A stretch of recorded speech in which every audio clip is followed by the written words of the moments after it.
Même si tu utilises ça, moi j'entends rien. Avec tout ce bruit derrière. Parlez-tu l'anglais? Parlez-vous l'anglais? Oui, anglais, français, n'importe. Mais écoutez ce que les gens disent. I'm from the Islamic Development Bank. Oh, you're from the Islamic Development Bank. All right, I'm sorry about that. No, it's I won't hear a thing. Okay, yeah, please. It should be working. The thing should be working, huh? Yeah, and this should be working. Can you hear me? Yeah. Yeah. Okay, it's okay. Thank you everyone for coming. The Islamic Development Bank is very happy to be hosting this meeting, and we apologize that Dr. Abdul Hakim Al-Waer, who joined you in the DC meeting, is currently with our president in the Blue Zone. Hopefully he'll be joining us soon. So I'll pass on to the World Bank, who's the meeting, the convener of this meeting and the head of the group, so to officially start. Excellent. Very good. Oh, jeez. Good afternoon, everyone. Welcome. Can you vaguely hear what's going on? I can hear you very well. Yeah. Okay. Yeah. Okay. The acoustics are not the greatest. Maybe what we might want to do is just do some quick introductions so we can get a sense of who's here. Most of us know each other. I'm John Room from the World Bank. Hi, Amelia Min, Inter-American Development Bank. Jennifer Doherty-Begara, Inter-American Development Bank.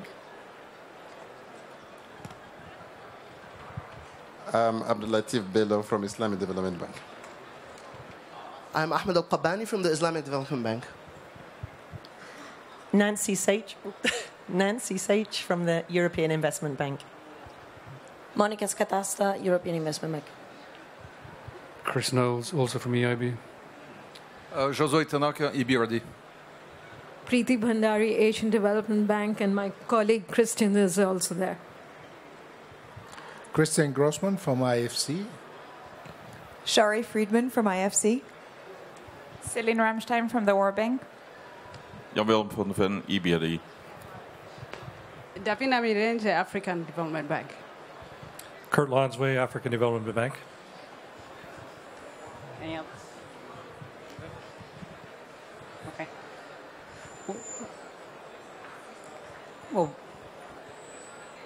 welcome everyone. Is it easier with the headphones? Yeah? Yeah, that might be easier. And then we can pass the phone on. So while they're dishing out the headphones, I think...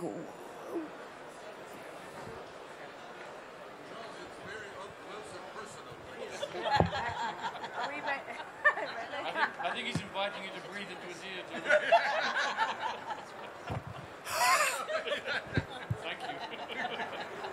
I feel better. We didn't ask for that. Exactly. Yeah, that was very good.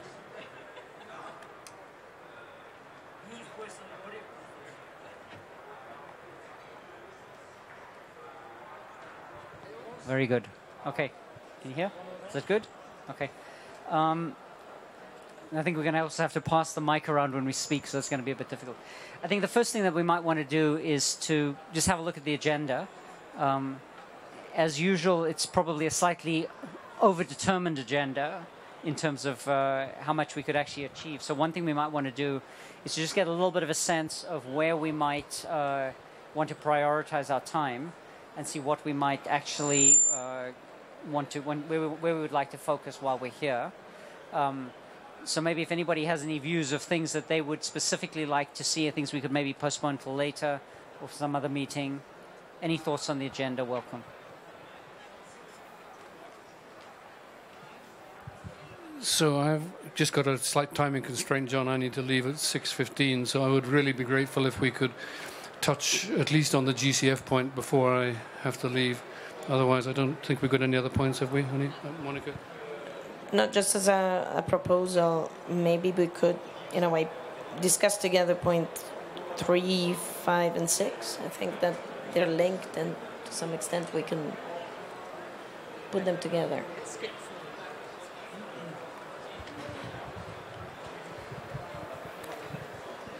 Just say I also have to leave at 6:15. So. All right. Oh, geez. Okay. Anybody else got any other comments? Okay, then why don't we? What we might want to do then is why don't we start with the MDB coordination on NDC support? We launched the partnership this morning, so let's talk a little bit about that.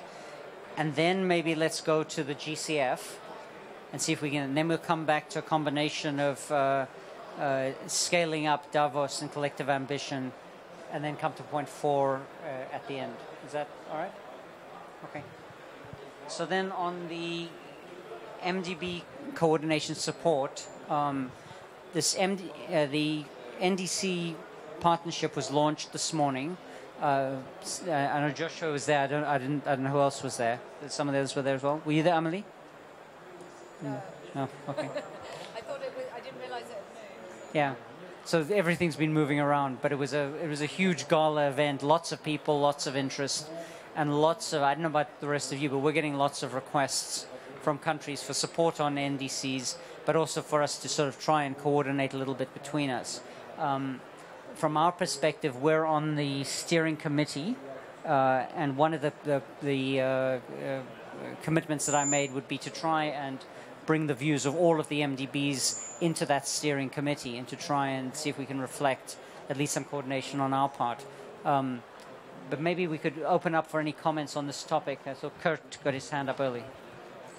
Yeah, I'm just wondering if there was anything different at the launch today than what we heard on Sunday at the NDC Partnership Forum meeting. If it was the same, then I think I know quite a number of us were there. But if there was anything different that happened this morning, we should know. I don't think so. Was there anything different? You went there on Sunday. No, I didn't see it. It was very much a brief introduction, announcements. There was political statements of about 2 minutes by a whole bunch of ministers and heads of institutions. So there wasn't a hell of a lot of substance at the event today.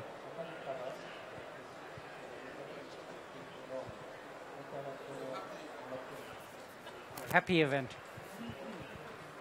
So having spoken about happiness, then the point is then what do we do with the happiness? No, so I think the momentum certainly this morning was something quite good, I felt. And, the logic of it is kind of inescapable, right? Because you say Paris Agreement, then you say implementation, then you say next steps. And obviously, these NDCs are at the center of this. So I think the question for us, which probably today we cannot solve all the parameters, but are really, is really to ask from a practical point of view, what does it mean? Just to throw myself in the pool, as I always do, and then sink, I think the questions there have to do with, when Laura talked about coordination, it's that famous word. Coordination can be wonderful or can be completely hellish. She presented it in a very light way, that made so wonderful. Let's hope it is. But I think this is the type of thing that we need to a bit understand better. Just to be practical, I think, one question to us is, for example, do we assign responsibilities for certain countries among ourselves, right? So, a particular MDB leads the work, on behalf of the MDBs, at least in a particular country. And then you would have potentially sub-assignments that, if one MDB is particularly good in a particular sector in that particular country, then, it assumes a certain responsibility for that. But these are, again, and these are just questions, John, to see, I'm not sure how much thought, you've already put, into this, but at least just to put something on the table as, a potential way to go forward, so that we would decide on a set of countries, and then we would take it from there in terms of how to organize ourselves on that.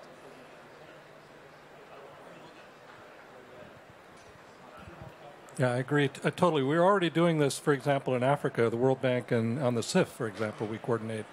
One MDB leads a country, but we always work together. But then we've also had some challenges in sort of selecting the countries, and the countries themselves sometimes have a preference on who they want to work with, and that may not be the MDB preference. So, I think these are things that we need to obviously have to work out.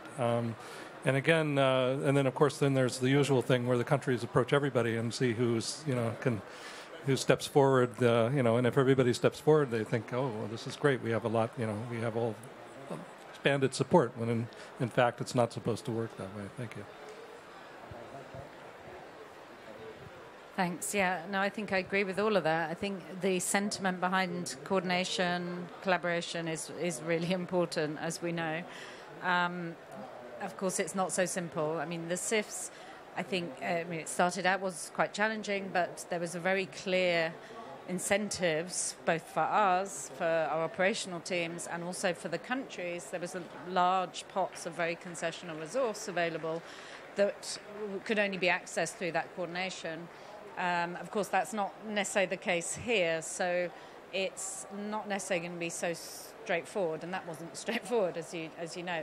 I think one thing I am a bit nervous about is that we are getting requests, mainly from our ministries of finance for this, for support. And one of my concerns will be that through the NDC partnership, it will be more likely to be ministries of environment making those requests. Now, of course, that's fine, that's good, but we quite likely can end up in situations where the same government is requesting via the Ministry of Finance to ourselves, and then Ministry of Environment requesting via the partnership, or vice versa, Ministry of Environment requesting, but actually their Ministries of Finance don't want us working in the country. So I think there's going to be a lot of quite practical challenges around this, and many countries, I think, could... I'm not so sure it's going to be as smooth running as it sounds on paper, if you like. So I think that's something to, and I guess particularly given we as MDBs work primarily with the Ministries of Finance or Planning, that's something that needs to be reflected in the partnership through the steering committee. So just on that, we've been working with the Moroccans and with a number of other countries now to find a way of providing some support to ministries of finance to get them more engaged in the climate dialogue. And we're putting a proposal on the table to create a peer exchange between ministries of finance to share experience and to try and bring them in and to try and help integrate them into the NDC partnership. So that would be one of the objectives of this. And so we can certainly share that with all of the MDBs and to figure out how we can get that flow of information working a bit better to ensure that it is a bit more coordinated. But what does that mean, get ministries of finance in the NDC partnership? What does that mean in practice? So the idea is that if at the country level there was an interest for ministries of finance to play a role in finance, well, obviously they've got to finance the MDBs, the NDCs. Maybe they could finance the MDBs as well. Or if they wanted to drive a particular issue on policy, for example, it would give them an access, an ability to learn what the others have done between them. I don't think that the partnership is yet clear or defined in terms of where does a legitimate request come from a country. All it says is that there needs to be country ownership. It hasn't been sorted out which ministry or how you deal with that or where the focal point is. It doesn't have nationally accredited agencies or whatever that some of these other mechanisms have. And I probably don't think we want that. I don't think we want to over-determine it. John, but in the meeting on Sunday, if I recall, there was a suggestion that there should be national focal points. So maybe as a member of the steering committee, you can bring this conundrum forward that, who would be the best focal point. And then that focal point has to coordinate with whoever is our counterpart, in most cases, the finance and development ministries. So the partnership also has to look at the reality of how we interact with countries to be able to provide that some kind of a cogent support. Okay, at our end, we were not in the meeting on Sunday. In fact, we didn't know about the meeting on Sunday. And the question that we have at EIB's level is, given the different way in which we enter into the game, if we want, it's understanding how you see us as partner of the NDC partnership. This is something that we're definitely considering. We would like to actually step in. But the question is, how do we work together for those of us who do not necessarily support planning for and enter only through the ministers of finance. And so that I would be interested in seeing how you see us coming in. And the other thing is we were a little bit surprised that, in fact, we didn't have all the information on some of the meetings that were going on and on the partnership itself.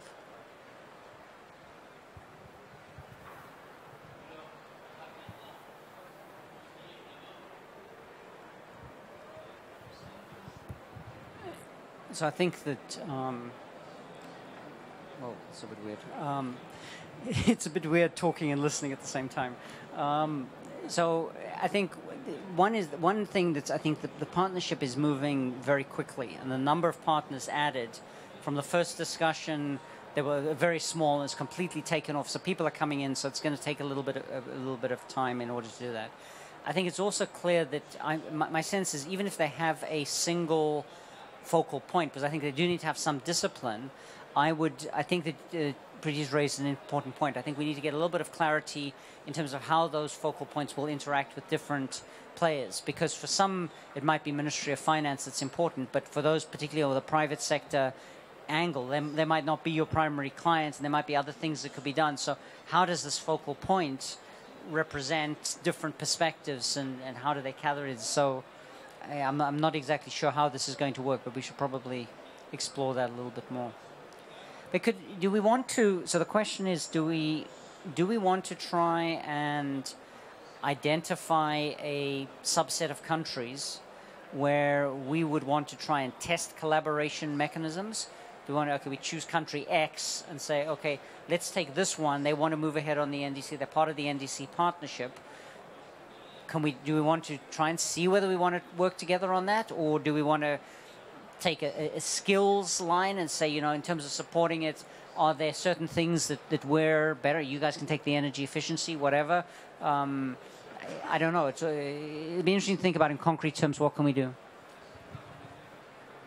Yeah, I mean, in concrete terms, suggestion was, first of all, some of us, I think, have already supported countries in their, at least, formulation of NDCs as they stand today. So that can be a starting point, because, if we already have a certain practice in that, probably it's easier to build on something that's already been started than, de novo. So certainly that's one thing that we can look at. Then my hunch is that because NDCs are essentially country-based, that, the first thing is to think about, what is the set of countries that we feel, we should work on, either on the basis of experience to date or on the basis of demand-driven, by countries that manifest their interest to receive, that kind of support and that kind of activity.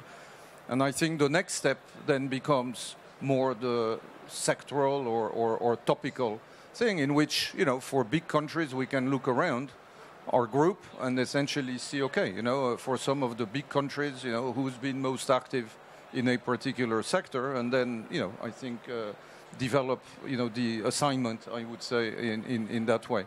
So I think, at least, as a proposal, you can have then flexible leads, in terms of, who has maybe a relationship already with a country on NDCs and a dialogue. And number two, within that, you can organize the work that's based essentially on skill and experience that pre-exists. I think this will avoid, reinventing the wheel. And also, I think it will develop diversity, and each of us can contribute in a meaningful way. One side question also is, IDB came very dynamically. I remember at the annual meeting with the famous NDC Invest. I was just wondering, how does this discussion, how does it fit, what we're discussing with what you came up with? Maybe you want to... Yeah, I mean, so NDC Invest is really about how we align ourselves to what countries may require and demand. We see, I mean, it just made sense. The the four main components we saw as a way of which we could actually draw in an existing resource that we already have, but also attract additional resource in support of what we see as the main needs moving forward. Now, of course, we see that as, we welcome others that would want to collaborate in a sort of NDC Invest context, but we haven't really, that's something we haven't really yet thought about in great detail, but certainly we'd see it as a platform that could, become a more widely shared platform.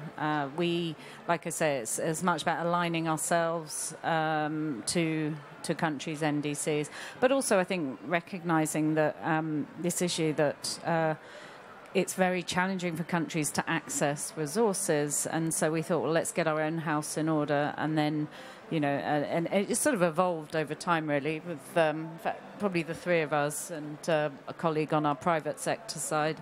Just, but we're open to discussing further collaboration through it, but at the moment it's primarily how we get our house in order to meet the needs we anticipate.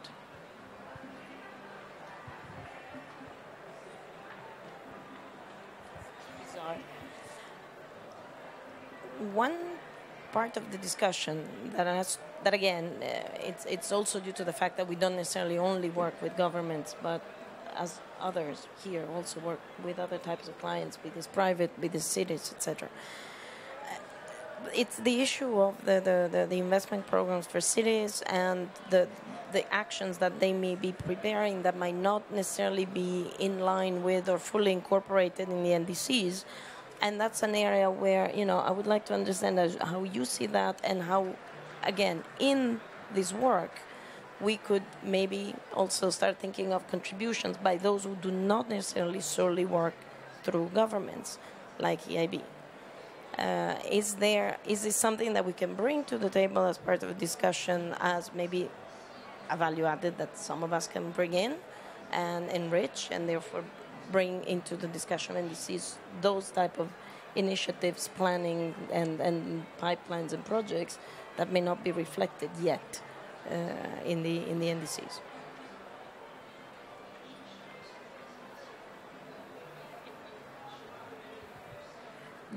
John, if I may, a couple of things that come to mind after hearing colleagues just now. Under the climate investment funds, we did undertake joint missions. So once we've selected the countries initial set of countries where we want to provide this support, maybe we keep it open for joint missions, even for, MDBs like EIB. And in that joint mission, then we can see where the comparative advantage is, and where the institution is ready, to provide support and have that kind of an engagement. So you may not have a direct relationship, but in a particular sector or with a particular instrument, you could help. So we could start with a few pilot countries and leave it open to the institutions, whether they want to join the mission or not. So it's in true partnership sense.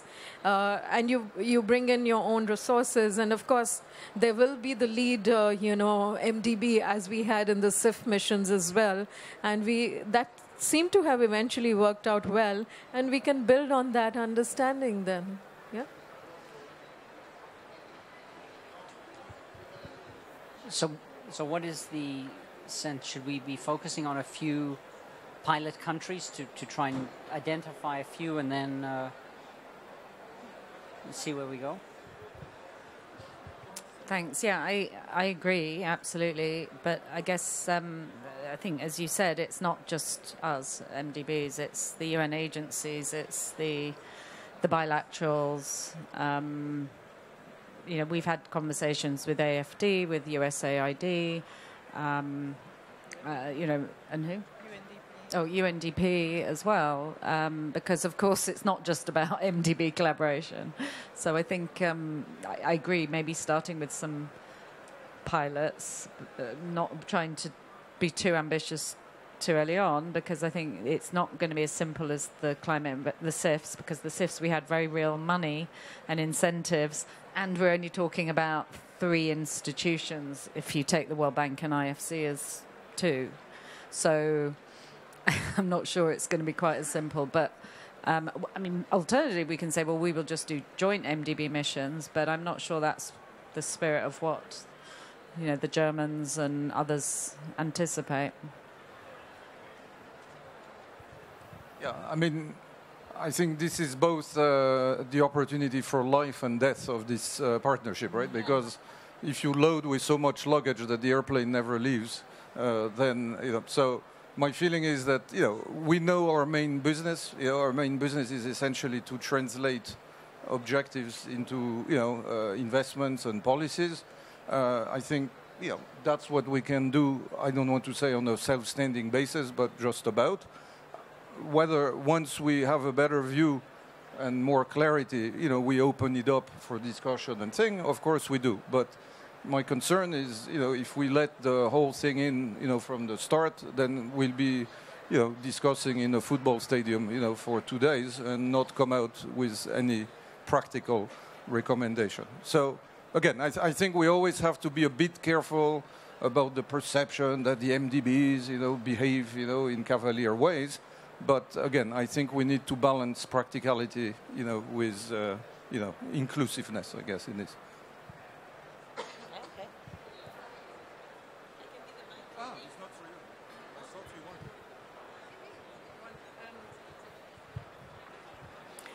Yeah, I mean, yes, I agree, but the reality is, I think UNDP have been given quite a lot of money by the Germans to do this, to convene missions, and so. And I think there will be others, GIZ probably, and, so I don't think it's quite as simple as assuming if we go in, we're meeting what the NDC partnership's trying to facilitate, if it's just a sort of 2 MDBs going together. I agree that it's important. I totally agree that this, that there's a risk that the plane doesn't get off the ground. But I think it's not going to be so simple. And maybe it's different countries where resources are being allocated by certain bilaterals, where we have to work with the UN agencies or the bilaterals, and maybe in other countries there isn't resource being allocated. But I don't think it's as simple as assuming this is an MDB endeavour, because clearly it isn't. Okay, thank you. Yeah, I think from experience we already know that. I can think of, for example, the first African INDC that went through. I think it was one from Gabon, or one of the first ones, and already even there at that first stage there was already a coordination issue, because you had different agencies claiming that they had supported the development of that INDC when in fact they hadn't. And then there was some coordination issues between the country, and then the UNEP was coming in saying they were, were providing funding to do something, and Jeff was coming in to provide funding, and now the real question is who's going to coordinate the coordinators? I mean, this is a an issue. It gets really messy. Of course, the countries in the end, they're happy if they can get support, and they, again, as I was saying earlier, they really they prefer to see more people stepping up to the plate than nobody stepping up to the plate. Our problem is going to be the same thing that we've had in the CIF. You start selecting a few pilot countries. I mean, even if it's just the MDBs or if it's this whole group, the others are not going to be happy. We saw that. And then now, of course, in the CIF we have the issue of got new pilot countries and no financing. But maybe this is not the same sort of issue. It's not the same issue. But on the other hand, just selecting pilot countries is challenging in itself.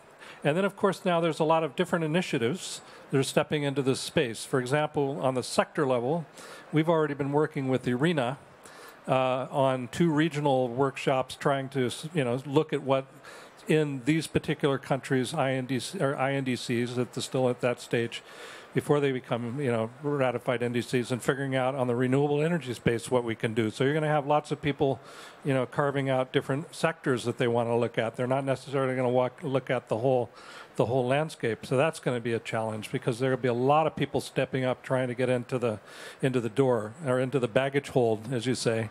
And the plane is going to have a very difficult time taking off if you're trying to get everybody in. So hopefully this is the purpose of the NDC partnership. Hopefully this famous steering committee is going to figure it all out for us, and basically, and then I think the way it's supposed to work is the steering committee is supposed to be on a rotational basis. So it's not, you're not going to be in government forever. So I think it's 2-year rotation or something is what I've heard, something like that. Okay, so then it'll be up to the next MDB or whoever to step into the, those shoes. So on the, and again on the African Development Bank side, we have the Africa Renewable Energy Initiative that's coming up, and one of the things they're supposed to be doing as well is coordinating renewable energy on a scale as well, sort of picking up from where Arena's left off and taking it up to the next level.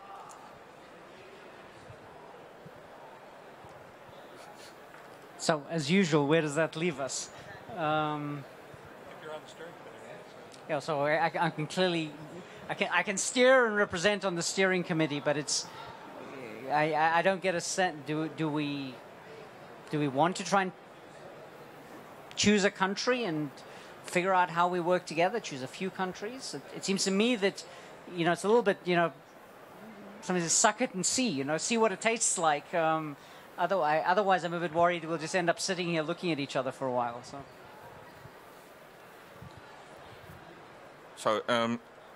So we have been supporting Kazakhstan on its NDC, and we have been doing that in very close cooperation, I think, with a lot of other parties, including World Bank, the PMR program, but also USAID and the other development agencies. And the way we did it was simply by calling each other every 3 months and updating where we are, and see if there's any alignment of interest or that we covered what need to be covered. So I think that to me is a very pragmatical way forward, and I think the reality, political reality, is next year we have the global stocktake or the facilitative dialogue, and basically all countries need to be serviced as to their NDCs and etc. So I think we're better off just by telling each other on, let's say, what we're doing, and see if we can join the dots between what we are doing. And I think that is already a substantial task.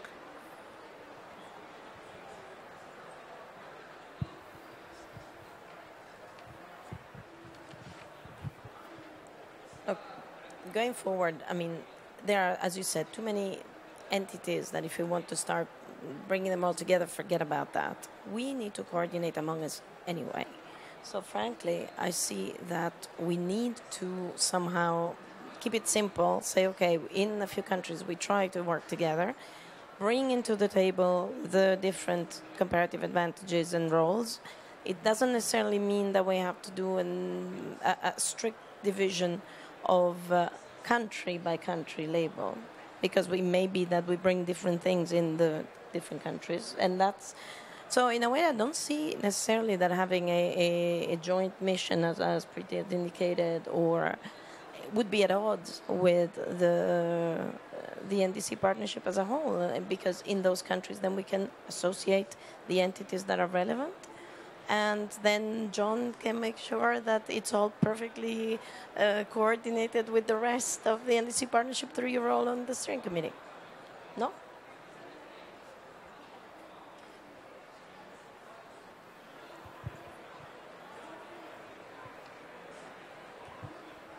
Just quickly, I'm just coming back to Sunday. If I'm not mistaken, there are already countries that have signed up, and that would be who we'd be selecting among, right? We're not selecting among them.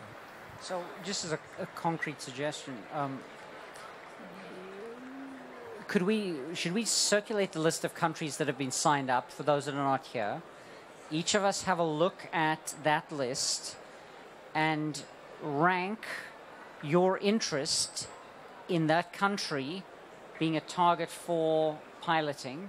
Some of you will have no interest in a whole bunch of countries, but at least in the ones where you're operating, you can, if you just force rank them, not everybody's one. I'll certainly get my team to do that. We'll go through it. We'll pull it together. We'll share the results. And then hopefully by looking at that, we can choose a few of them and we say, okay, then maybe what we could do is we could go back to the partnership, and say, from the point of view of the MDBs, this is where we have interest to get involved.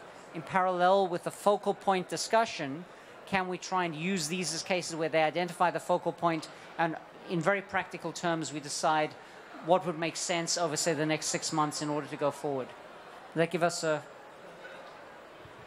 Although, yeah.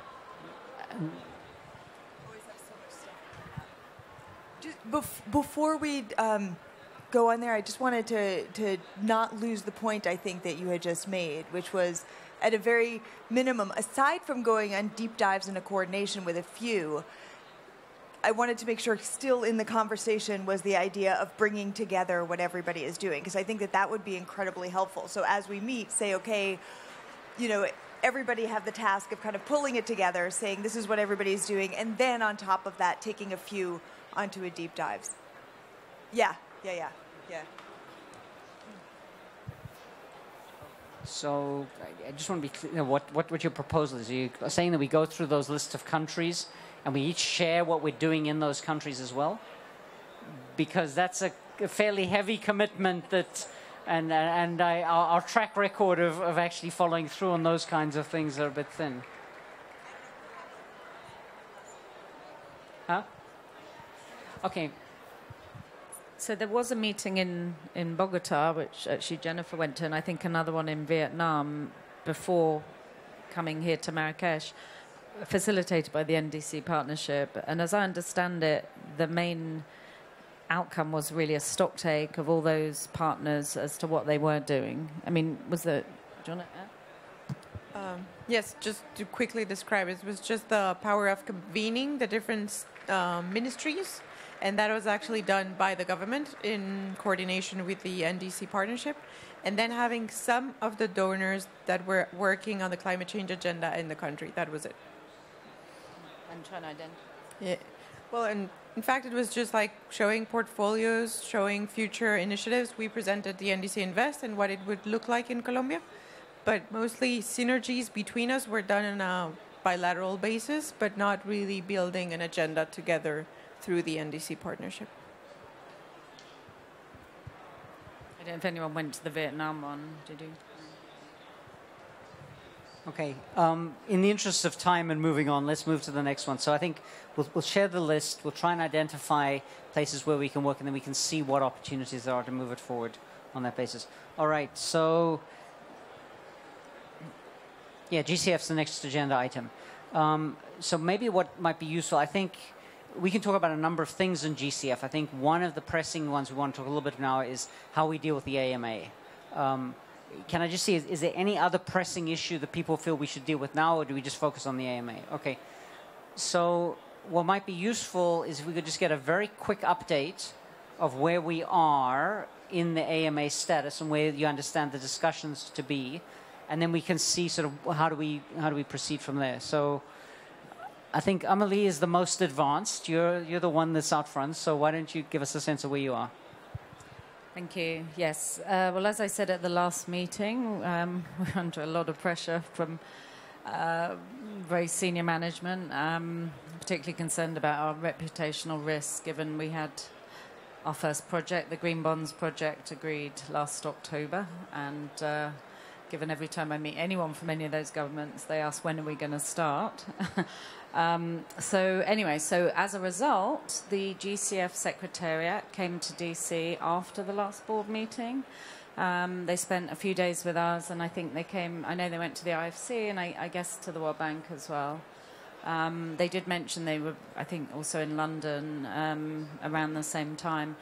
Now, we have made, I think, pretty good progress. I think we're probably nearly there. I spoke last night to my manager and also the head of our outreach and partnerships unit to find out where we were, and I think we're pretty close. I think there is still some issues over liability, but I don't know where that's going to end up as of now. And that's where we are. But I think on most of the other issues, we've pretty much managed to agree language that we consider is consistent with our own policies and procedures, which was the big difference in terms of the process following this second time round, where pretty much everything now is it's clear that we follow our own policies and procedures, except where there's something very specific in the governing instrument of the GCF, where we've had to look at some additional language there. But I think that made our teams, certainly our operational teams and procurement and financial, fiduciary, safeguard teams, feel much more confident with the AMA as a whole. Like I said, I think the outstanding issue at the moment is around the liability point.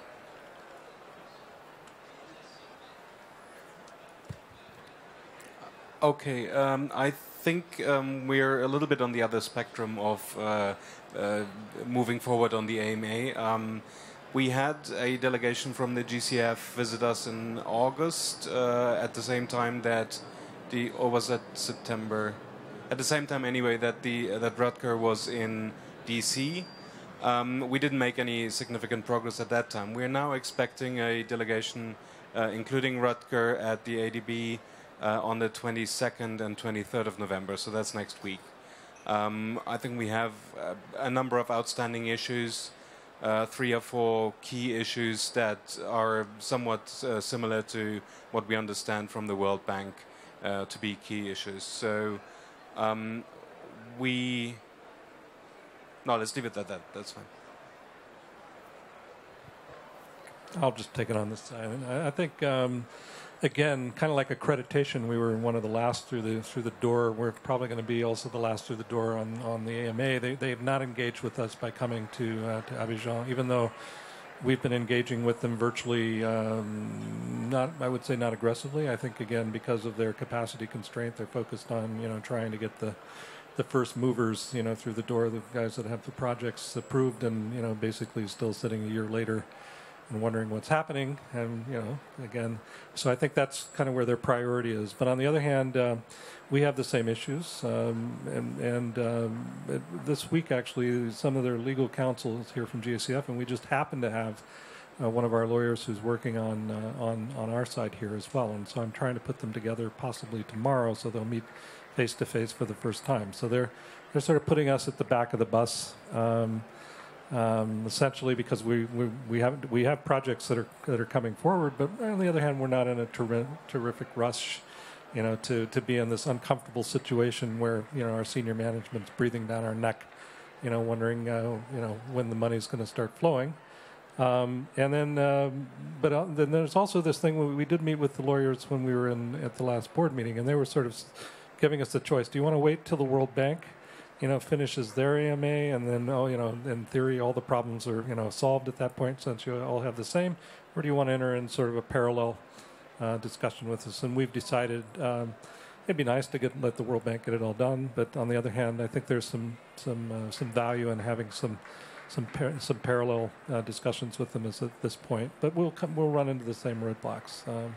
So very, very clear that that's going to happen.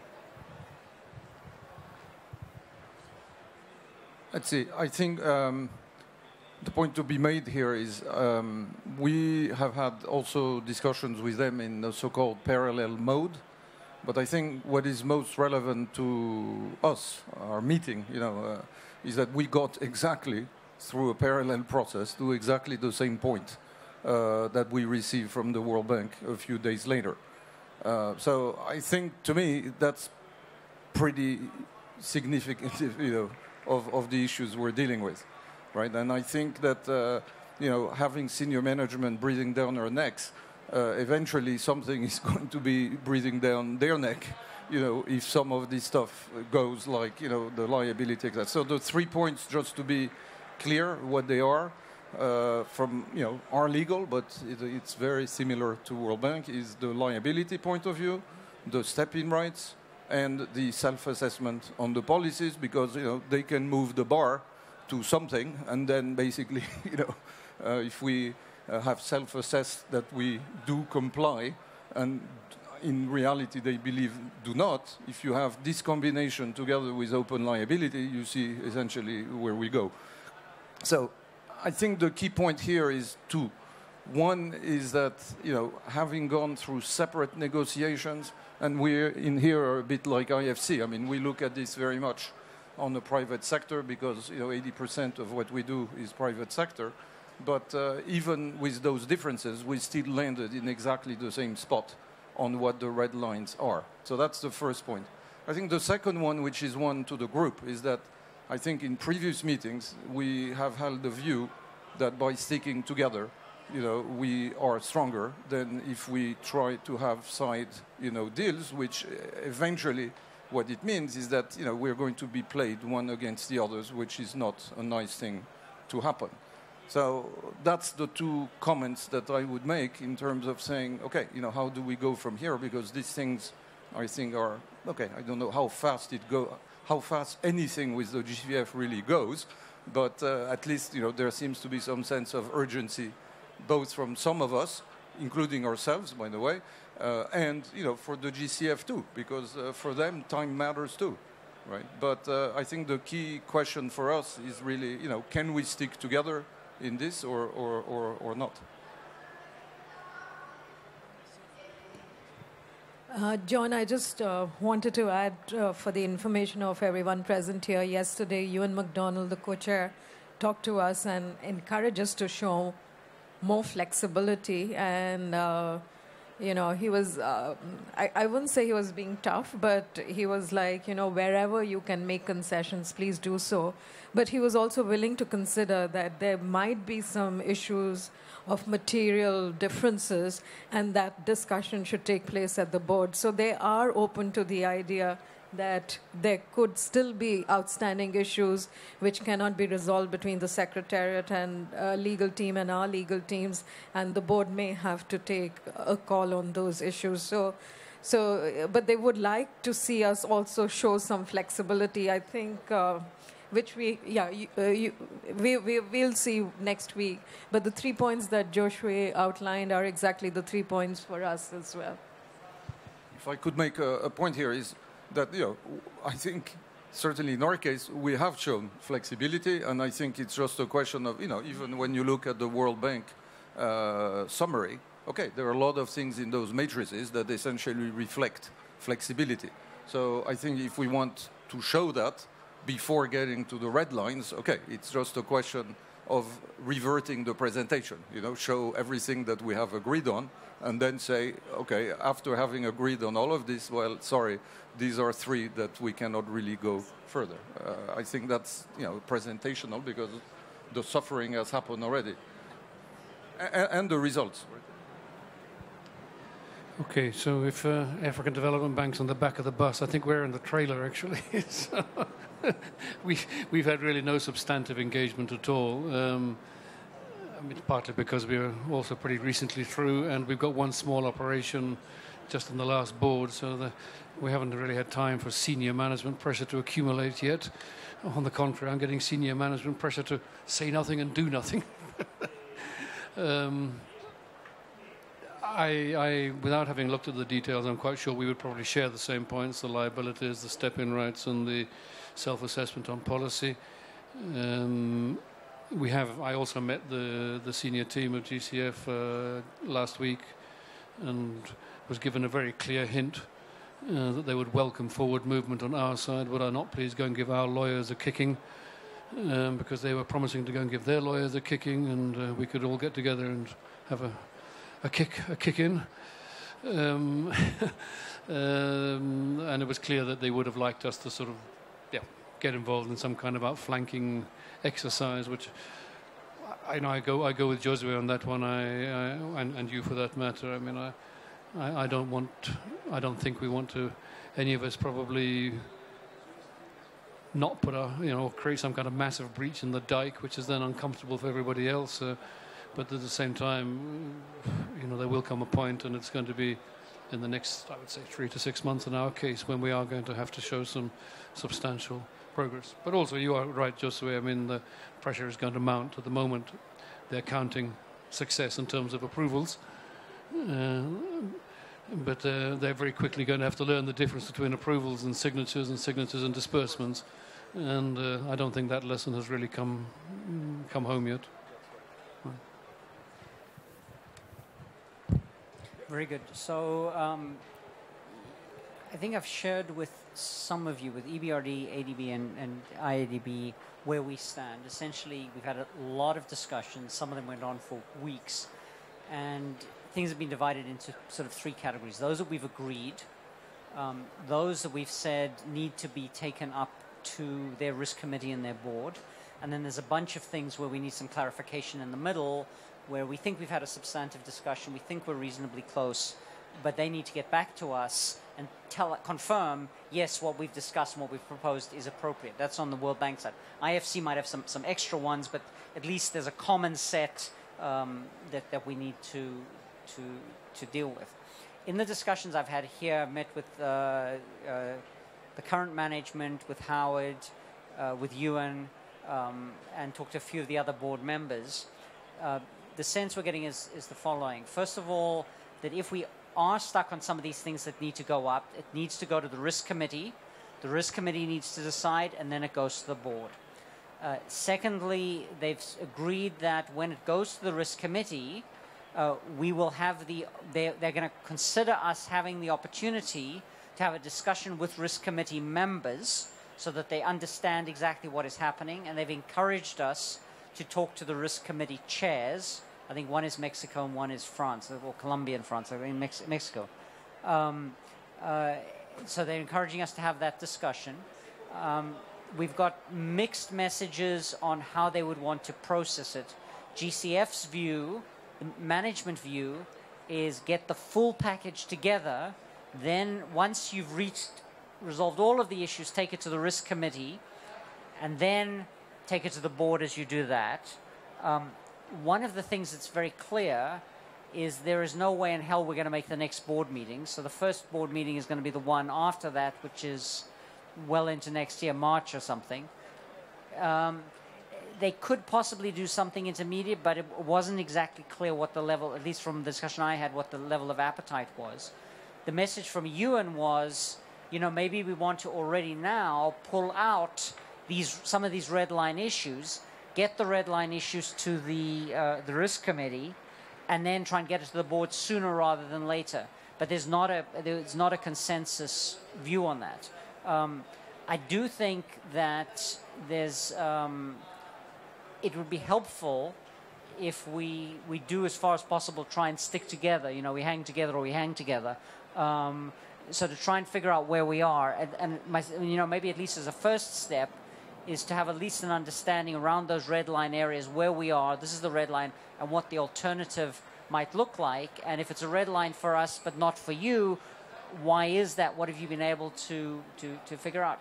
I don't know whether Charles has any ideas on how to move forward. Charles is handling the lead. I think we should, the sooner we engage with the risk committee, the sooner we'll know who they are and what their main issues are and how flexible they will be on what we see as being very reasonable approaches to these three issues that Josue mentioned before and that we all share. I don't know who they are, so I don't know how to strategize relaying the concerns and why these concerns are not just, it's not just the GC, we're not being just picking out the GCF. This is how we are in every one of our types of approaches. And so once we do that, if we need to lobby others to explain the basis for these concerns, we can do so. So I think it was good that we have that opening, and I think we should take advantage of that. Also, we have shown flexibility on a couple dozen issues.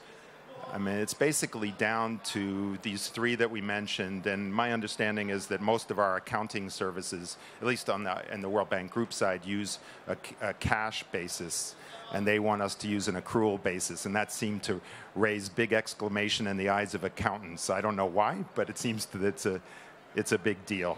The other one that we've had a concern is where they want to have a threshold by which they can go back to their board if we allocate more than 10% of the funding for other categories. And we've tried to work on that. It's something that we probably need to understand a little bit more as we go forward.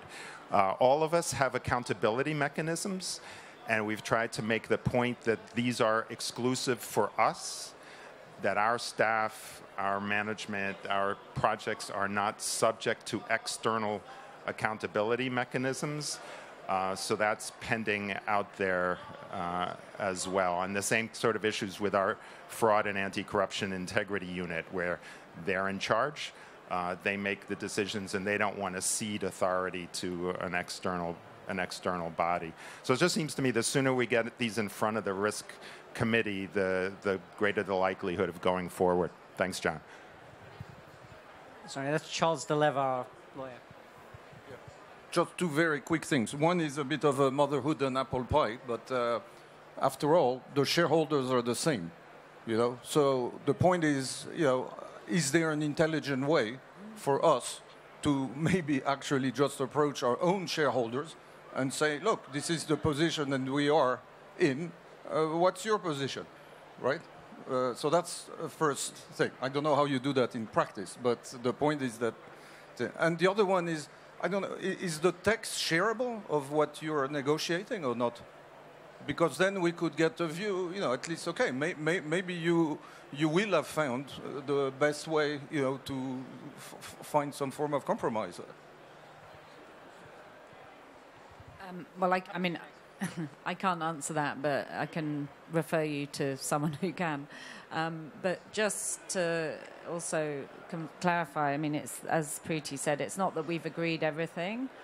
There is some issues that are going to the Risk Management Committee where we disagree with the Secretariat. But the Secretariat were okay with us taking those to the Risk Management Committee on the likelihood they will go to the board. So it's not that everything is fully agreed. But as I say, the most difficult issue now is the liability one. I think and I just asked this question last night, I think the conclusion that the teams had reached, both on the sort of operational but also on the legal side, that for the self-assessment, that actually might be a form of protection for us, because we know the rules are going to change on the GCF side. A lot of the measures are all temporary; they're interim measures. The accountability framework. So actually, they come to the conclusion that was potentially could be a positive thing. Of course, it has resource implications, but we think those would be covered by the fees that we will get for the projects. And then on the step-in rights, I think we came to some conclusion around similar approach we have with an existing trust fund, which, as I say, it's not going beyond our own policies and procedures, but I don't know any more of the details on that. But I can certainly ask if your lawyers want to see the draft, I can refer them to our outreach and partnerships team. You know, the reason I was trying to grab it after Joshua is because I think we would also be very interested if there's and more generally, I mean, I can understand a draft might be a sensitive document, but if you want to achieve this coalition, or whatever you wish to describe it, John, I think it's going to be very important for us, helpful for us, that somebody can give us some written notes where you stand on the different negotiation points. If you can send them to me, I'd be delighted to feed those into our legal. I did try, Charles, at one stage to get our lawyers talking to you. I don't know whether that happened or not. I think an email was swapped, but I don't know whether it went further than that. EIB. No, it's EIB, and the guy's name is Guzman, I think it is. Yeah, okay. Sorry, I have to leave now. Thank you very much, John. Unfortunately, I do too, but hopefully, Tiago, you'll be able to stay a bit. Just on this, because I think, based on the views of senior management, I think it's very unlikely that they would be in agreement that we would wait till every MDB is ready to sign something, because the reputational risk is real. Yeah. Okay. Could I, so just as some follow-up then. I think we'd be happy for those that haven't shared our notes on where the issues are. I'd be happy to share those. I think it would be good, Emily, if you could find out what you can share from where you came out, so that we can learn and see. You know, maybe you found a nice way out on some of these things. Maybe it really is that you're already just pushing some up to their risk committee that we're also pushing up, or maybe that you're just structured and doing business differently that allows it not to be an issue. So I think that would be helpful. You know, one thing we might want to do is to go to the risk committee sooner rather than later. So, you know, we might want to try to say, can we agree at least on 3 or 4 issues that need to go to the risk committee and try and do a coordinated approach to it. So rather than each one of us having to go to the risk committee with our own specific issues, to say, listen, here are 3 issues or 4 issues across the MD. There might be individual ones that come later that'll have to come up, but at least here are 3 or 4 that we know exist, and try and put a common, talk with the GCF and see if they can build a common proposal to go up with the positions of the MDBs, with a common briefing around it. And then we tell them, rather than backdoor lobbying, we say, we will speak with the 2 chairs of the risk committee to have a video conference before you do it with everybody involved. Does this a process like this sort of work? Again, I mean, because I've been quite out of the process for the last 3 weeks. I think we may be ready to go to the risk management committee if we can agree on this, on the liability point. So it would be potentially very soon. I mean, we may not agree, and then I'm not sure. But I'm just, you know, I'm conscious that. But like I say, there's been since August very senior pressure on the teams around this. But the interesting thing is, with us on the liability committee, liability clause, we've actually got to the point where we don't think we're going to agree. So I'm a little bit. And so I think part of the principle of going to the risk committee is we don't have an agreement. You say, this is what you have. We don't think that this will work for the MDBs for the following reason. Okay, we can say for most of the MDBs for the following reason, here's a proposal or a secondary proposal, 2 alternatives that different MDBs are looking at, and we move that. I'd like to try and I think it would be constructive if we tried to move this sooner rather than later, recognizing that we're essentially then going with Ewan's guidance rather than the short-term preference of the acting executive director. But maybe that will help create the pressure. So if everybody's okay, we could actually go back to them maybe and try and see what is the timing and how could we set that up. But I would think, you know, the sooner we can do it, the better. Just as a practical point, one of the points that the GCF management did make is that the legal teams that deal with some of these issues are also caught up in a whole bunch of board issues, and so they can't deal with it on Monday morning, but hopefully we can move as quickly as possible. Is that okay? I'm really sorry, I've got to go speak on an event now. And I did try to get out of it, but the Guatemalan minister said he was absolutely delighted I was going to be speaking, so I have to get there. Thiago will stay. We'll feed back to DC now, the conversation, and our ORP team who are leading on this, see if they can communicate with you where we are on this, and in particular if you think things are going to move quite quickly on this. But one message also, if you feedback, is feedback, you know, what we are saying as a group here. Okay, so in the sense that, you know, we are trying to work together, so that your management is also aware of that, right? That if they decide to go, you know, alone, that's fine, but. It's not reasonable to expect us to wait till the whole group is ready, but okay, so I'm not sure then what you mean, Joshua, because, you know... What I understand from what John mentioned, right, is that there are already a subset of us who have gotten to essentially the same 3 main issues. And if I understood John's pragmatic approach, he's saying, let's go with that as early as we can, to raise it. What we're saying is, you know, inform your management that that's what we informed, that, okay, if you want to go, and in the same thing, share what you have done, because again, maybe there is the miracle drafting there that solves at least one of the three. But what I'm just trying to say is, that I think it's important for you management to understand that it's not, a position of one bank or whatever, but we're still trying to work as a group. Yeah, absolutely. And I'm very sorry I have to leave. I did feed this back last night based on conversations with yourself and an email from John. So they are already aware, but we'll feed back the result of the conversation. But there's only so much I can do. It's above my pay grade for sure.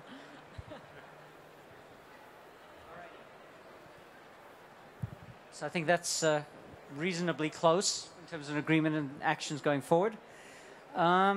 So the next block we were going to talk about was Davos, collective ambition, and joint actions that can be scaled up.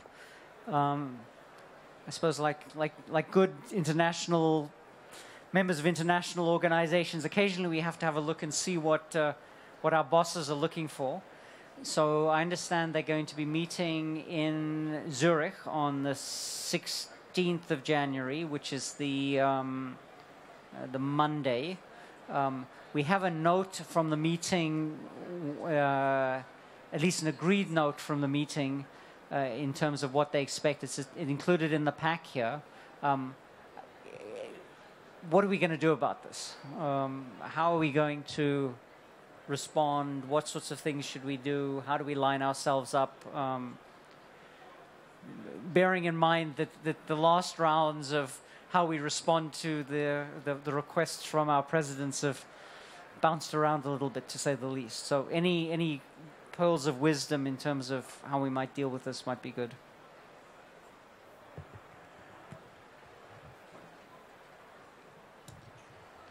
I think we've just agreed under the first agenda item on what we'll do on NDCs. Our heads are also, very, very aware of the importance of NDCs. And if we pose to them that we're going to pilot our joint approach in a few countries, I think that's a beginning that we start with. And the second thing that we talked amongst the group was also about climate resilience metrics. Resilience is... The word is resonating a lot over here in different events and different forms. So, the sooner we start our work on that, under the umbrella of the Climate Finance Tracking Group, I think the better it would be in terms of not only how we present it to the heads, but also how we take it forward in our investments and, in our reporting on how we are contributing to resilience. So these two issues, I think we can put on the table, and of course, there may be some other ideas.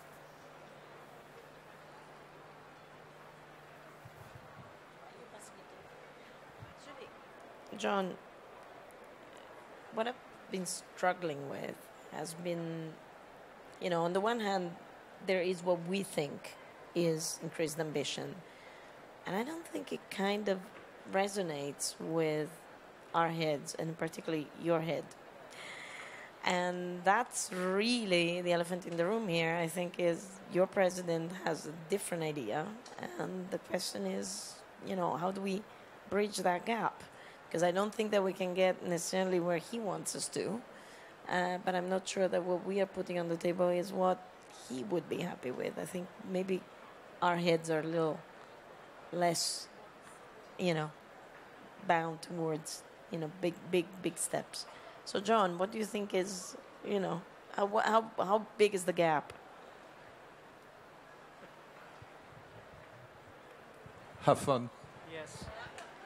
Yes. So I think that there certainly is a gap. I think on this agenda, our president has very big ideas in terms of what ambition looks like. I think every meeting that I have on this topic, it's basically you're not moving the world for my children. So there really is a need for ambition. I think that, however, again, I don't want to just put him out there separately, and I need to be candid. I think my sense is that if we put on the table something that says we've each got our individual plans, and we're going to work just on indicators and plumbing and this stuff. This doesn't sound, and I don't think that is stepping up either. So right now, I think that if we can show something concrete on the NDCs, I think that would be helpful. My sense also, I would endorse this idea of all of the metrics and the things we could work on. The resilience metrics and indicators is something that keeps coming up again, and it's coming up here. And there is a very strong probability that when the Moroccan presidency talks about their action plan for the next year and what their priorities are, finance is going to be one of those. Adaptation finance is going to be a key piece, and they're looking for specific action on these indicators. I understand that IDFC has said they would be willing to step up. The Moroccans would love us to try and work on that as well. And frankly, I think we're in a position where, frankly, we have to do something on this. And so to do something on resilience indicators as a way of trying to simplify financing on this, I think that this is something that I think is a second block that we can probably do. And I think it sends some good. It's not everything, but I think it's good. Now, if we could find something else that we could do, you know, if we could find, and I keep not necessarily get resonance, but if we could say we could work together on energy efficiency, okay, or something, 2 or 3 areas or some specific theme where we could work together to drive this agenda a little bit further, I think we'd come some way towards closing the gap. Yeah, I mean, on that one, yes, there are other things that we can think of, so they can be thematic. You know, so cities, for example, is a theme that everybody is working on. Again, I think we can put it, we can study what it actually means. You know, so that's one route. You know, is we take themes that are linked to actions, which probably, certainly in terms of external comms, are going to be, you know, more exciting than the resilience metrics. You know, the resilience metrics are very important because eventually if we communicate, we want to know what we're communicating.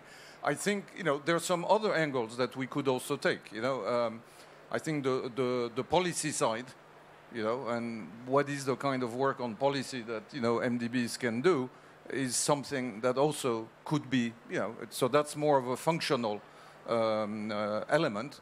But it's something that we can think, particularly the articulation, policy, investment. And by the way, if we do these works on the NDCs, that's probably going to be one of the outcomes, right? That we'll be able to define, you know, in country X, you know, these are the type of policy, who can basically do that work on it, and what the investment link, you know, can be. So I think these are all kinds of things that probably, I guess the question on the gap, you know, would contribute, you know, to close the gap and also be quite practical.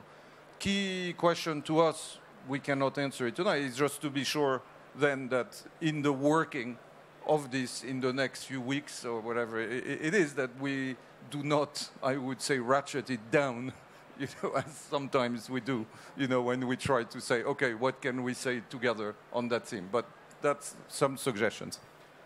I completely agree with the focus on a few thematic areas, and I think indeed cities being one of them. No, for instance.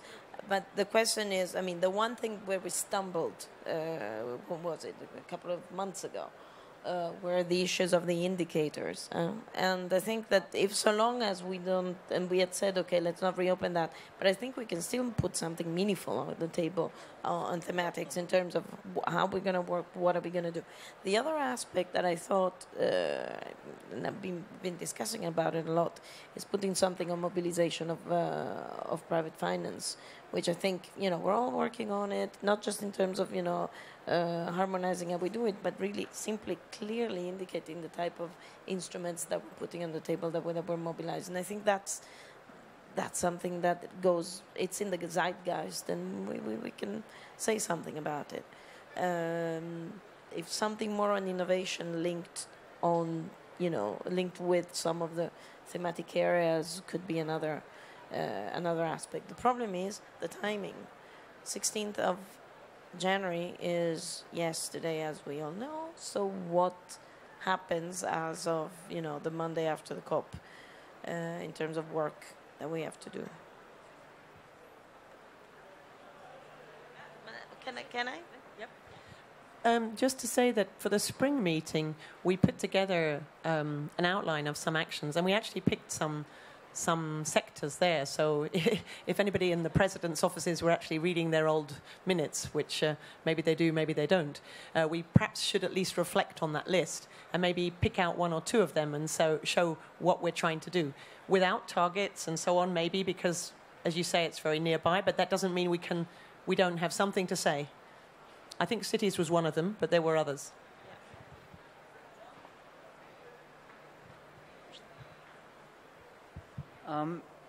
There's one other piece here. So if you have a look in your annex in terms of what the heads agreed to, it says in climate finance, agreed to a joint approach, coordinating NDC support at the country level, including policies on a whole bunch of things, energy transition, green financing, deepening our work on adaptation.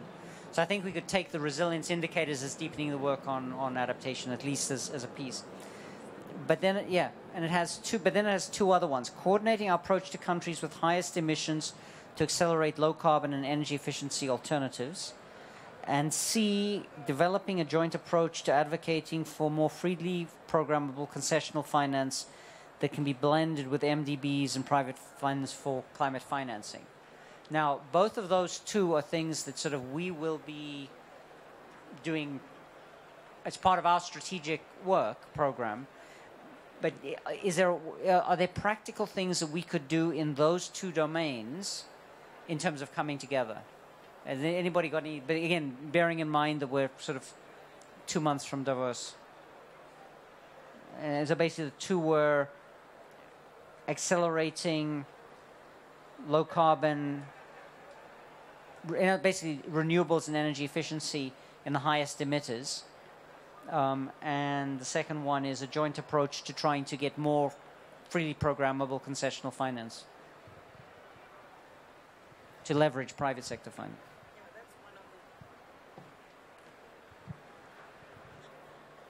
Well, on the first one, actually, the question is, if I remember correctly, before the fall meetings, we had received some paper, I think it was from you, with a few countries on it, which didn't, though, really, which seemed to be, proposed as priorities, which did not really seem to be the largest emitters.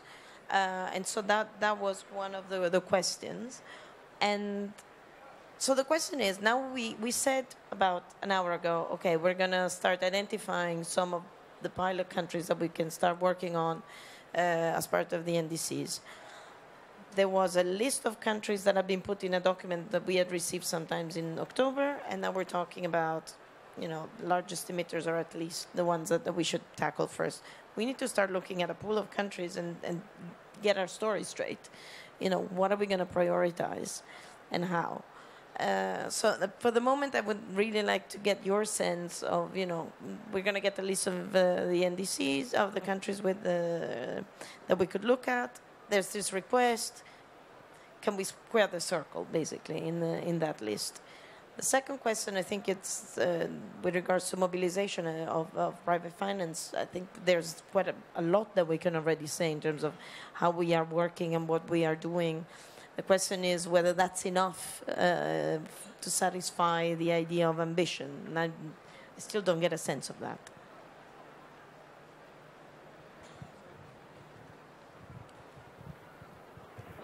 So I think if you take the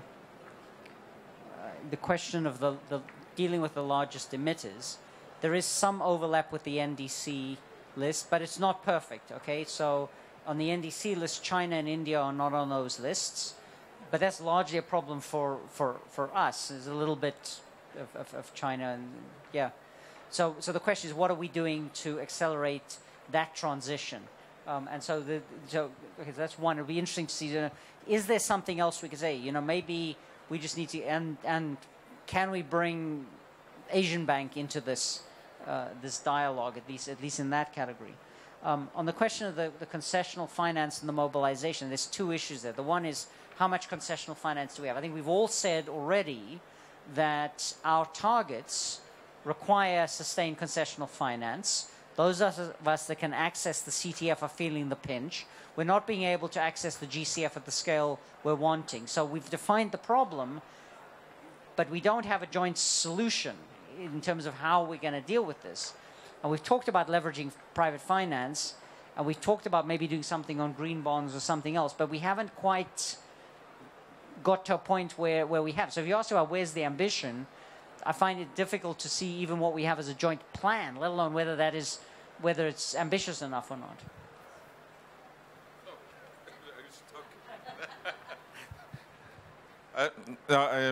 I'm aware because I'm participating in a number of your PMR meetings that you're working on a grant facility called TCAF.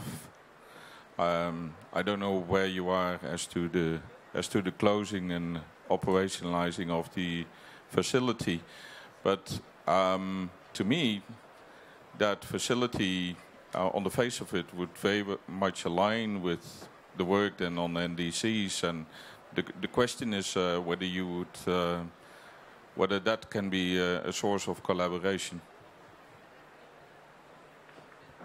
Just to answer that one, so for those of you who don't know, TCAF is a facility that basically provides performance-based payment on the basis of programmatic actions or policies. And so potentially this could have a huge impact. It needs to be piloted and tested. When you ask, is it going to be, when's it going to be operational, where is it? We were actually hoping to make it operational here. It needed $250 million in the pot from donor contributions, and we haven't even locked that down yet. So in the case of ambition, this falls into a category of something that's a very promising pilot. People think that this could be a very powerful instrument, but you've got to get it funded. And $250 million is not going to change the world. Yeah, okay, we've got to make it, we've got to move, we can collaborate on it, but it's going to do 4 operations or 5 operations at that level, unless we can find money to come into it in order to back it. Sorry to come back on the issue then. I understand the point of scale. Let's say most of the emissions are in the middle-income countries. They will have difficulty accessing the GCF because of the political situation in the GCF. So I think that by collaboration we may increase the attractiveness of such a vehicle in order then to raise more funding. And so this is probably more my problem than our joint problem.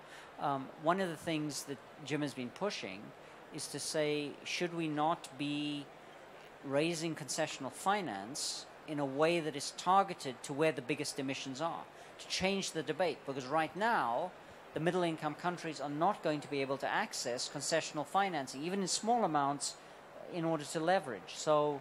And obviously anything that you did would have to leverage the private sector, you'd have to have the good policies. But even once you've done all of that, countries like Vietnam, Indonesia, India are going to need some concessional finance in order to leverage all of the things that we're doing. And right now we don't have a strategy to raise that financing. You know, so should we actually turn around and say, okay, I'm sorry guys, now's the time, we want a replenishment of the CTF, or we need, or your idea, we need to raise money, $2 billion for a performance-based program to scale up ambition. Is there any hope of us getting some degree of agreement around that, or are we just dreaming?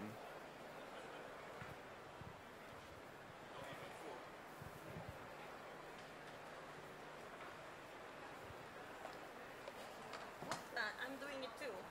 These things are just unwieldy. Forget about it.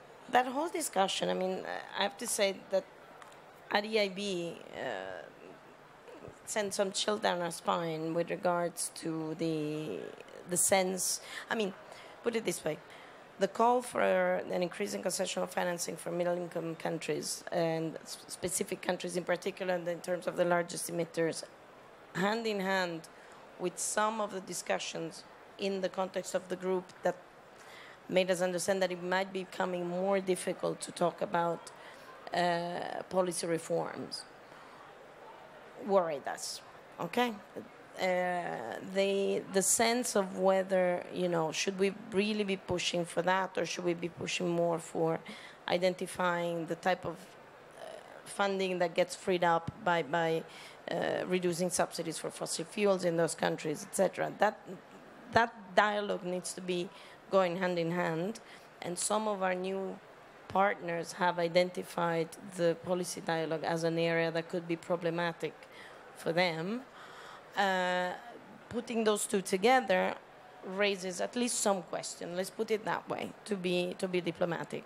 So I think we need to have a dialogue around that between now and Davos on how do we want to resolve this potentially difficult situation, put it that way, before we already step into the increase of concession funding for middle-income countries.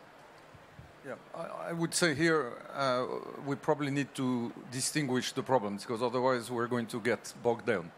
I'm going to try, you tell me if I'm translating what you tried to say here. So one of them is on concessional finance, and I think a bit what Jan Willem was trying to say, and the same that we've discussed with GCF is, okay, is there a space for the MDBs together to make an argument?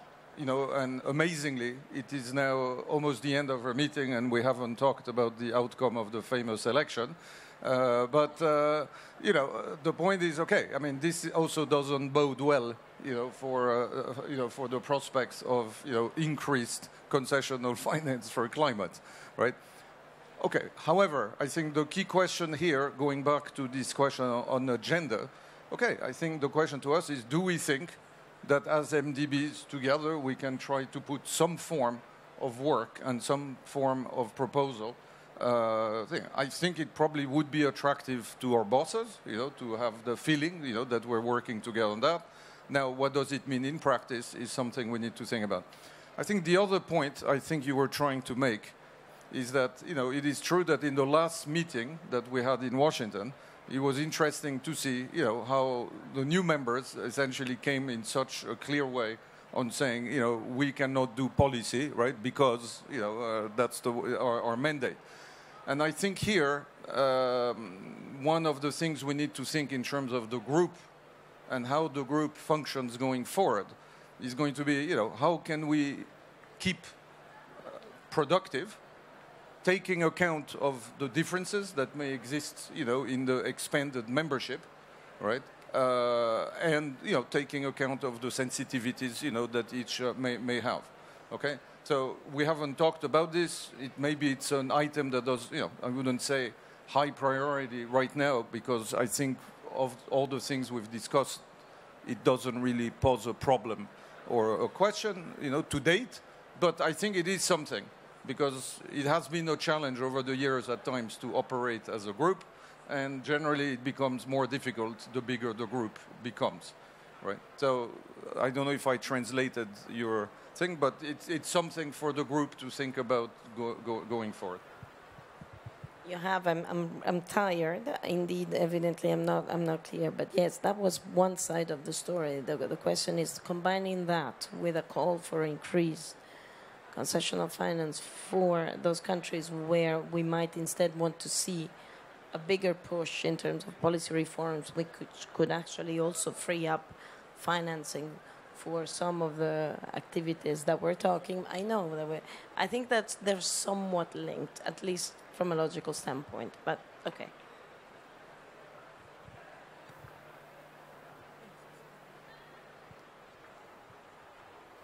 So back to my favorite question, so what? So what do we do? I don't know. I think we came up with enough ideas, right? So I think we don't have paucity of ideas, which is good, right? So we already mentioned NDCs, climate resilience metrics.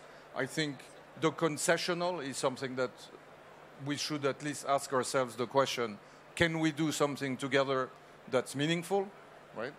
my intuition would be probably yes in the current context, although timing is something that I would query, right? Because I think we need to see a bit more clearly both dynamics on the climate side and dynamics outside climate to see, you know, at which one. But whether we can start thinking, probably we can.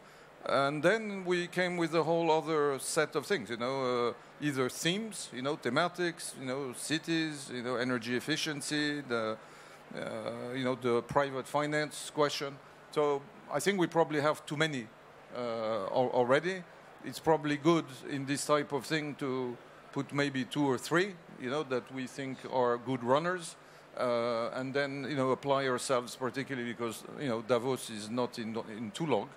So, yeah, we can always expand the list, and then our bosses say, boy, these guys, how hard they work and how imaginative they are. So if we give everything in the first go, we set ourselves not to perform.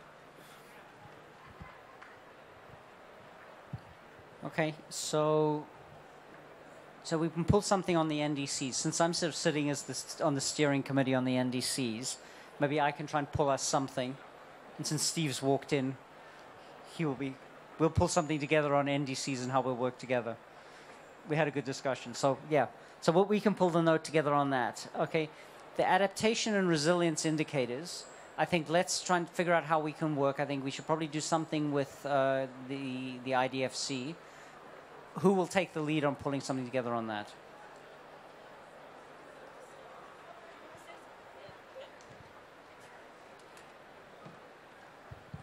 Well, just to say that I think we've already said we're going to at the IDFC forum, so we probably need to.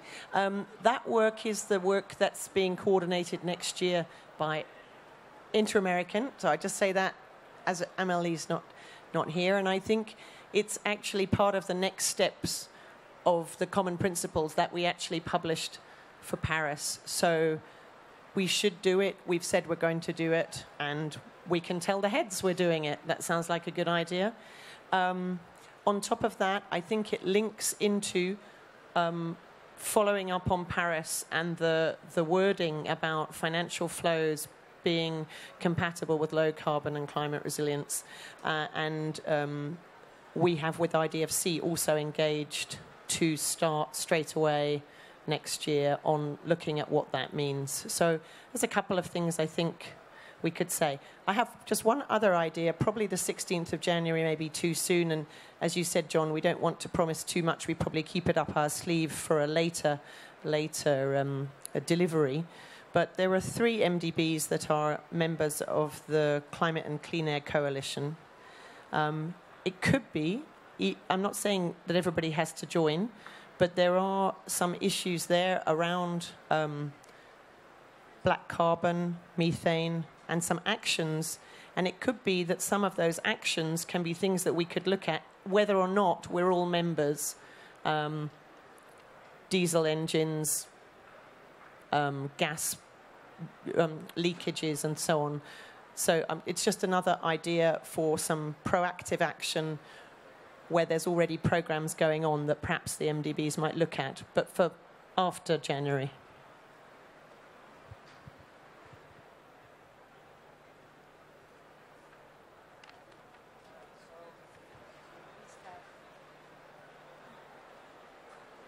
It seems we have 3 things. Okay, we'll pull something together on the NDC partnership.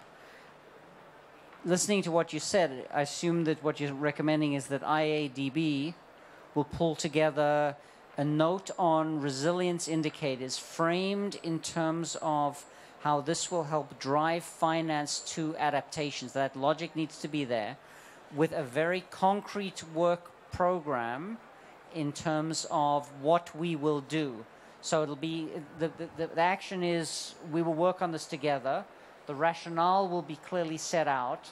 It'll be clear we'll be working with IDFC, and we will be able to say we have already produced X by the middle of January. By March, we'll have Y. By June, we'll have whatever. That clearly sets out that action plan, and that will be the submission on that. On the basis of the discussion on concessional finance and the discussion, maybe we want to actually just explicitly punt it. And the basics, so the logic I would try on that is say, okay, yes, this is an important issue, but given what has happened internationally, I think we need a little bit more time, first of all, to get our ducks in a row and understand what we're going to do, understand what the implications of this are. Because basically, if GCF is now taking a $3.5 billion haircut, and if Trump does what he says he's going to do, the whole geometry of that concessional finance looks somewhat different. And so we might want to look at that, and then we say, well, we propose to come back sometime later, and we can figure out exactly where that is. So then it comes back to on this question of the ambition and the thematic areas. Do we want to try and put together a one-pager on what we could do in a few selected areas? So if we said cities, energy efficiency, and can we choose just 2 or 3? You'll do cities? Okay, so EIB does something on cities. I keep lumping energy efficiency on Joshua because you guys are used as the examples of those who've been able to drive that most. Just to be clear, this is something, action for on cities involving all of us. Yes. What we're doing. I understood it. In each of these areas, what more can we do collectively to lift what we're already doing in cities? And even if we just took cities and energy efficiency, maybe that's enough. But just leave it as those two. Mobility could be there as well, but okay, the mobilization is a separate. Now, I don't know whether, do we want to do something on mobilization now, or do we want to punt that one as well? Punt that one with the concessional finance. Okay. Because the other piece that we can put into this, I don't know how many of you I mentioned it to, we're going to be working with UNEP on a follow-up to the roadmap for the follow-up to the UN inquiry in terms of greening the financial sector. And so we can certainly consult, and that's a part of it. It's not everything. But maybe we could, unless anybody has something that they would want to put forward on the green bonds or the mobilization, but it just might be a bit much to overload. Okay. So could you drive something on energy efficiency? And they drive the... Huh? And you do the resilience, yes. Just trying to join up with the NDC thing. Is it possible that in the selection of the pilot countries, we try to show that we are trying, at least in some of those, picking of the pilot countries, to target some big emitters and some highly vulnerable countries, thereby showing that by the piloting, we're actually trying to bring the agenda together? I don't know how possible that is, no? It depends on who signed up for the partnership. So the selection of countries is based on that.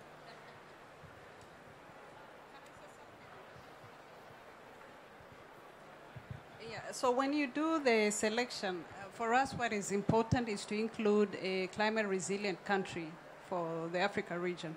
That would be important, yeah. Because there was none in the last list. Yeah. Yeah, so there's different lists now. I think what we would do is we'd circulate, I think what we agreed to is circulate those that have joined the NDC partnership. You guys then look at it, and so we're not going to select independently. We'll pull the note together in terms of how we'll work. But what I'm expecting is each one of you will look at that list, and you'll make your priority ranking in terms of where we would work. No, we'll send the list, but we'll still have each one of you, because the idea is to pull all of us together in terms of trying to move. Okay, is that reasonably clear? I think we're pushing well towards 7 o'clock here. So I think that covers the collective ambition, Davos, and the scale-up. The harmonization, we've talked about the adaptation, the resilience. I think what I'd propose for simplicity, this climate finance tracking, GHG accounting, and the screening, we don't go into that now. I don't know, do you want to just talk on where you are on the harmonization of the principles for blended finance? Because that does come up in this, this context.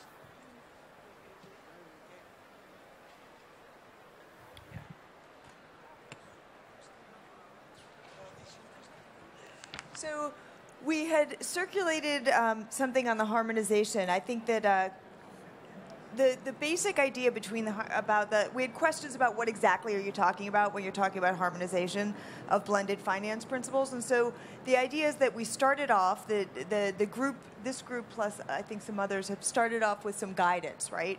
This was years ago, issued the guidance, some guidelines on how you think about concessional finance in the context of private sector. So now the idea is that after there's been several years of doing this, everybody has our own experience. Everybody has kind of their wins and where they think it's worked and where they think that it's been trickier. And I think the idea is then to take that together and to move to a next step of creating maybe a framework. And exactly what that looks like, I don't think has been super fleshed out. But I do want to mention that this is not on concessional finance for climate.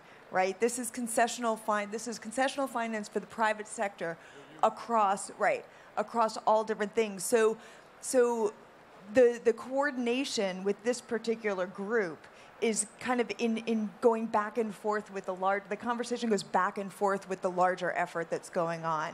And I think the timeline on this, just getting to the point of Davos is a little bit early. I think that any kind of resolution on this, or even a next step where we know where we're going a little bit more clearly, is probably going to not be until the spring. And so I don't know if there's any questions on that. And Kruzskaya has offered, she was going to join a call before this, but we didn't have a call before the last one between these two calls. But Kruzskaya is running this effort, and so she's happy to join our call and have a little bit more in-depth conversation if people are interested.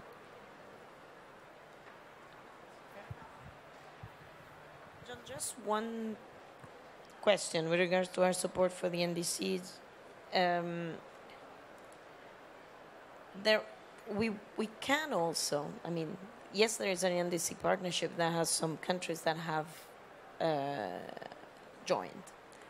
But does that stop us from coordinating our activities and our support for the NDCs for those countries that are not part of the partnership? Absolutely not.